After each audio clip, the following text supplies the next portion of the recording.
Police, ওকে আর রাষ্ট্র কয় টাকা বেতন দেয়? ওকে আপনি কয় টাকা বেতন দেন? ও কি করবে? সিপিডি বলছে ঢাকার মতো শহরে দুইজন যদি বাচ্চা থাকে, মিনিমাম 60,000 টাকা না থাকলে আপনি ক্যালোরি বেঁচে থাকা, প্রাণীর মতো বেঁচে থাকতে আপনার যতটুকু লাগে অতটুকুনি আপনি বাঁচতে পারবেন না ঢাকায় দুটো বাচ্চা নিয়ে। তাহলে আপনি তাকে বেতন দেন 19,000 টাকা, 22,000 টাকা, কিছু রেশন দেন।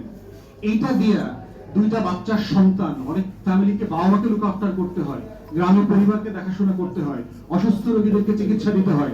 সে কিভাবে চলবে? ও কি ফেরেশতা? আল্লাহ তাআলা তো পুলিশ বাহিনীকে ফেরেশতা বানায় পাঠায় নাই।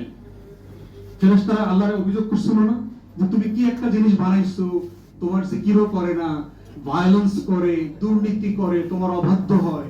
তো আল্লাহ তাআলা ফেরেশতারা বলছিল যে ওদেরকে যা দিছি ওটা আবার তোমাদেরকে দেই নাই। যদি দেই তারপরে কি হবে চেক করে দেখবা। তো দুইজন ফেরেশতাকে আল্লাহ তাআলা নফস দিয়ে দুনিয়ায় পাঠাইছিল না? সারা দুনিয়াতে আইসা করাপশন কইরা 9 নম্বরে 2 নম্বরে চুরি চাওয়াই মাগিবাজি সব করছে না দুই ফেরেশতা আইসা। আল্লাহ দেখাই দিছে যে ওরে কেন দিছি ওটা, তোমারে কেন দেই নাই, তুমি খালি জিকির করো আমার। ওরা ওরা জিকিরও করে, গুনাহও করে।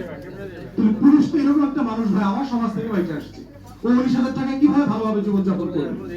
আপনি তাকে হাত পা বেঁধে সাগরে বলছেন যে তোমার ওই যে অলিম্পিকে যে গোল্ড মেডেল পায় ওর মতো করে তোমাকে সাঁতার কাটতে হবে, কি করে সম্ভব?